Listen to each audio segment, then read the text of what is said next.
ఏది అయినా ట్రై చెయ్యి ఆచి చికెన్ మసాలా. ఆచి చికెన్ మసాలా. ఉగ్రభూతంపై ప్రపంచ దేశాలు ఉమ్మడిగా పోరాడాల్సిన ఆవశ్యకతను ప్రధాని మోదీ మరోసారి నొక్కి చెప్పారు. ఉగ్రవాదం ఎక్కడున్నా అది శాంతికి ముప్పుగా పరిణమిస్తుందని హెచ్చరించారు. గాజా శాంతి ప్రణాళికకు భారత్ తరపున ఆయన విస్పష్ట మద్దతు ప్రకటించారు. పశ్చిమాసియాలో దీర్ఘకాలం శాంతి నెలకొనేందుకు అది దోహదపడుతుందని విశ్వాసం వ్యక్తం చేశారు. నేడు మోదీ నెతన్యాహు మధ్య జరిగే ద్వైపాక్షిక చర్చల్లో కీలక ఒప్పందాలు కుదిరే అవకాశం ఉంది. 2 రోజుల పర్యటన కోసం ఇజ్రాయెల్ చేరుకున్న ప్రధానమంత్రి నరేంద్ర మోదీకి అడుగడుగున ఘన స్వాగతం లభించింది. ప్రోటోకాల్ పక్కన పెట్టి మరీ టెల్ అవీవ్ విమానాశ్రయానికి చేరుకున్న ఇజ్రాయెల్ ప్రధాని నెతన్యాహు మోదీని ఆప్యాయంగా ఆలింగనం చేసుకుని ఆహ్వానం పలికారు.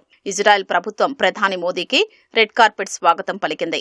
సైన్యం గౌరవ వందనం సమర్పించింది. విమానాశ్రయంలో నెతన్యాహుతో మోదీ కొద్దిసేపు ముచ్చటించారు. అక్కడి నుంచి ఇరువురు హోటల్కు వెళ్లి కొద్దిసేపు చర్చలు జరిపారు. అక్కడ ప్రధాని మోదీని ప్రవాస భారతీయులు కలిశారు. ఈ సందర్భంగా తమ సంతోషాన్ని వ్యక్తం చేస్తూ పలువురు ప్రవాసులు నృత్యాలు చేశారు.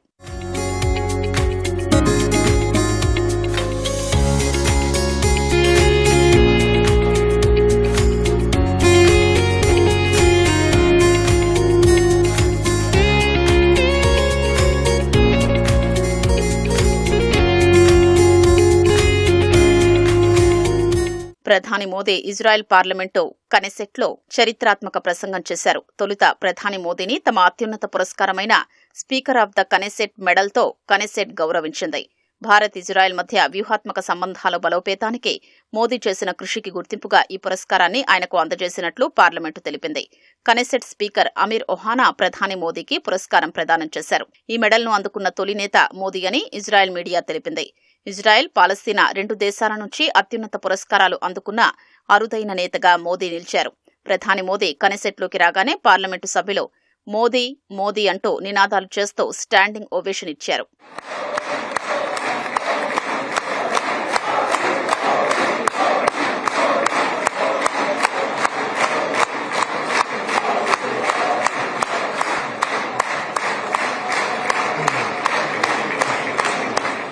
అనంతరం కనెసెట్ను ఉద్దేశించి ప్రసంగించిన ప్రధాని మోదీ 2023 అక్టోబర్ 7న హమాస్ జరిపిన పాశవిక దాడిలో ప్రాణాలు కోల్పోయిన వారి కుటుంబాలకు ప్రగాఢ సానుభూతి తెలిపారు. ప్రపంచంలో ఉగ్రవాదం ఏ రూపంలో ఉన్నా ఉపేక్షించరాదని ఉద్ఘాటించారు. భారత్ కష్టకాలంలో ఉన్న ప్రతిసారి ఇజ్రాయెల్ ఒక మంచి స్నేహితుడి మాదిరిగా అండగా నిలిచిందన్నారు. అన్ని వైపుల నుంచి ఒత్తిళ్లను అధిగమించి భారత్కు భరోసా ఇచ్చిందన్నారు. భారత్ సుదీర్ఘకాలం నుంచి ఉగ్రవాదాన్ని ఎదుర్కొంటోందని, ఈ మహమ్మారిని అణచివేసేందుకు తాము చేస్తున్న కృషికి ఇజ్రాయెల్ ఎప్పుడూ అండగా ఉందన్నారు. ఉగ్రవాదం ఏ రూపంలో ఉన్నా అంతమొందించి తీరాల్సిందేనని మోదీ తేల్చి చెప్పారు. No cause can justify the murder of civilians. Nothing can justify terrorism. India has also endured the pain of terrorism for a long time. We remember the 26/11 Mumbai attacks and the innocent lives lost, including Israeli citizens. Terrorism aims to destabilize societies, to block development and to erode trust.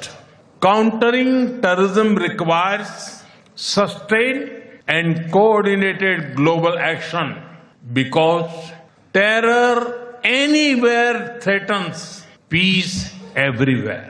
Bharat Israel మధ్య బలమైన భాగస్వామ్యం ఇరు దేశాల ప్రయోజనాలకే కాకుండా అంతర్జాతీయ స్థిరత్వానికి కీలకమని ప్రధాని మోదీ తెలిపారు. ఇజ్రాయెల్ ప్రదర్శిస్తున్న దిగువ, సాధిస్తున్న విజయాల్ని భారత్లో అనేక మంది కొనియాడుతున్నారని చెప్పారు. ఇరు దేశాల మధ్య రక్షణ భాగస్వామ్యానికి చాలా ప్రాధాన్యత ఉందన్నారు. ఇటీవలి ఏళ్లలో ద్వైపాక్షిక సరకు వాణిజ్యం చాలా రెట్లు పెరిగిందని, ఇప్పటికీ మరింత పెరుగుదలకు ఆస్కారం ఉందన్నారు. అందుకే ఇరు దేశాలు ప్రస్తుతం స్వేచ్ఛా వాణిజ్య ఒప్పందం కోసం చర్చలు జరుపుతున్నాయని పేర్కొన్నారు. గాజా శాంతి ప్రణాళికకు భారత్ మద్దతిస్తున్నట్లు ప్రధాని మోదీ ప్రకటించారు. The Gaza Peace Initiative that was endorsed by the UN Security Council offers a pathway. India has expressed its firm support for the initiative. We believe that it holds the promise of a just and durable peace for all the people of the region, including by addressing the Palestine issue. Let all our efforts be guided by wisdom, courage, and humanity. The road to peace is not always easy. అంతకుముందు ప్రసంగించిన Israel ప్రధాని Netanyahu ప్రధాని మోదీ నేతృత్వంలో భారత్ అభివృద్ధి పథంలో దూసుకుపోతోందని ప్రశంసించారు. మోదీ స్నేహితుడి కంటే ఎక్కువ తన సోదరుడు అని పేర్కొన్నారు. భారత్ ఇజ్రాయెల్ మధ్య అనుబంధాన్ని మాటల్లో వర్ణించలేమని నెతన్యాహు భావోద్వేగంతో ప్రసంగించారు. ఇరు దేశాల ప్రజల మధ్య సుహృద్భావ సంబంధాలు ఉన్నాయని తెలిపారు.